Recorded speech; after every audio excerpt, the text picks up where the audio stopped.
சின்ன பிள்ளைங்களுக்கு அப்படி கை காலெல்லாம் தோல் உறிஞ்சா நீ நல்லா வளர்றேன்னு அர்த்தம் அப்படின்னு சொல்லுவாங்க. டாக்டர் ஐயா சொல்லுவார், உன்னுடைய பழைய செல்லெல்லாம் போய் புது செல்லு வருது அப்படின்னு என்னமோ சொல்லுவார். நமக்கு என்ன விளங்கிச்சு அவங்க சொல்கிற போது சரி சரின்னு கேட்டுக்கிடுவோம். சின்ன பிள்ளைங்களுக்கு தோல் உறிஞ்சா வளர்றதா அர்த்தம். சரி, அப்போ நல்லா வளர்ந்தவங்களுக்கு உடம்பு பூரா தோல் உறிஞ்சா அதுக்கு என்ன அர்த்தம்? எங்கள் ஊரில் கண்ணப்பன்னு ஒரு பையன் மலையா சிங்கப்பூர்லலாம் நல்லா வியாபாரம் பண்ணி கை நிறைய துட்டு சேர்த்துக்கிட்டு இங்கே வந்தான். அப்படி சல்லடை போட்டு சலிச்சு அந்த பொண்ணு வேண்டாம், இதுக்கு மூக்கு சரியில்லை நாக்கு சரியில்லைன்னு சொல்லிவிட்டு நம்ம மீனாளை கட்டினான். நல்லா சந்தோஷமாக தான் இருந்தாங்க ஒரு வருஷம். திடீர்னு என்ன தோணுச்சோ தெரியல, அவங்க 2 பேருக்கும் விவாகரத்து அப்படின்னு பேசிக்கிட்டாங்க. என்னடான்னு பார்த்தா விவாகரத்து கொடுக்கறதுக்கு முன்னால் 2 வருஷம் நீங்கள் தனியாக இருக்கணும் அப்படின்னு கோர்ட்டில் சொல்லிவிட்டாகலாம். என்ன விஷயம்னு தெரியல, ஒருத்தரும் ஒன்றும் சரியாக சொல்லலை என்கிட்ட. ஏதோ குசு குசுன்னு பேசிக்கிட்டாங்க. அந்த பொண்ணுக்கு ஏதோ தோல் வியாதி அப்படின்னு காரணம் சொன்னதா என் காதில் விழுந்துச்சு. நான் போனேன் மீனாளை பார்க்கறதுக்கு. பாவம் அது ரூமை விட்டு வெளியிலேயே வரமாட்டேன்னுடுச்சு. அவங்க ஆத்தா எல்லாரும் சொல்லி இல்லி பார்த்தாங்க. கோயிலுக்கு போகிறதில்ல, வெளியில் போகிறதில்ல, ஒருத்தர்கிட்டையும் முகம் கொடுத்து பேசுறதில்ல, டாக்டர்கிட்ட கூப்பிட்டாலும் வரமாட்டேங்கிறா அப்படின்னு குறப்பட்டுக்கிட்டாங்க. நான் போனேன்.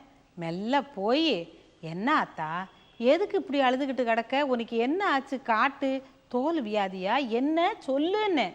ஒன்றுமில்லாத்தா, பாம்பு சட்டை உரிக்கிற மாதிரி உடம்பு பூரா செதில் செதிலாக எனக்கு தோல் உரியுது.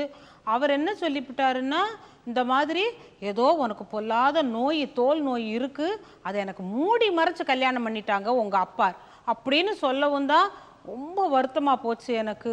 என்னால் அவரை விட்டுட்டு எப்படி இருக்க முடியும் அப்படின்னு அழுதா. நான் சொன்னேன், அட கிறுக்கச்சி, இதுக்கா இப்படி அழுதுகிட்டு இருக்க?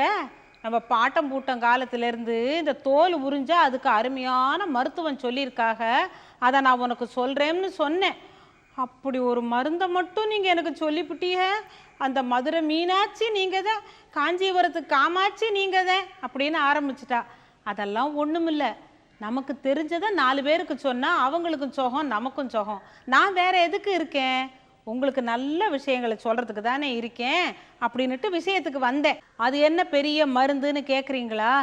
இந்த இஞ்சி தான். அது பாருங்க, மனுஷங்க மாதிரி இல்லை. இளமையாக இருக்கிற போது இஞ்சியாக உதவுது, காஞ்சி கிளடா போன பிறகு சுக்கா உதவுது. ஆக நாம் கூட இஞ்சி மாதிரி இருக்கிறது நல்லது. இந்த இஞ்சியை வாங்கி தோலியை சீவி பிடுன்னு, இந்த தோலி விஷம், தோலியை சீவி பொடி பொடியாக நறுக்கி முட்டு உப்பை போட்டு எலுமிச்சம்பழத்தை போட்டு பிழிஞ்சு தயிர் சாதத்தோடு நிறைய சேர்த்து சாப்பிடு. உன் தோல் வியாதி எல்லாம் போயிடும், இந்த சொறி சொறியாக வருது இல்லை அதெல்லாம் போயிடும் அப்படின்னு சொன்னேன். தபாரு, உனக்கு இன்னொரு வைத்தியம் சொல்லித்தரேன். இந்த முகம் பளபளன்னு இருக்கிறதுக்கு வெண்ணெயை பூசிக்க, தக்காளியை பூசிக்க, வெள்ளரிக்காயை பூசிக்கலாம் சொல்லியிருக்கேன். இன்றைக்கி உனக்கு ஒன்று சொல்லித்தர போகிறேன் பாரு. உடம்பு பூரா பளபளன்னு இருக்கணும்னா ஒரு பக்கெட்டில் வெந்நீர் எடுத்துக்க, அதில் 2 எலுமிச்சம்பழத்தை நல்லா சாத்தை புழிஞ்சு விட்டுடு. அந்த சாறு புழிஞ்ச தண்ணியை எடுத்து குளிச்சு பாரு, மேனி பளபளன்னு இருக்கும் அப்படின்னு சொன்னேன்.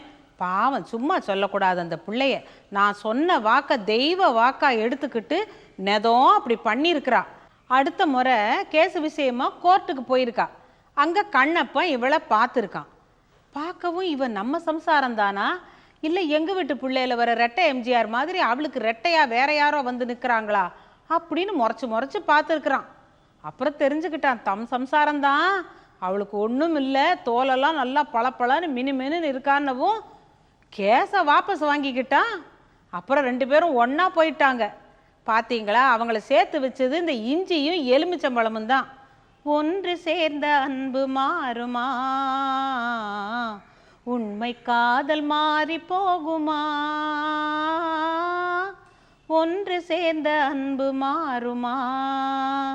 அப்படி ஒரு எளிய வைத்தியம் இருக்கிற போது எதுக்கு டைவர்ஸு கோர்ட்டு கேஸுன்னுக்கிட்டு?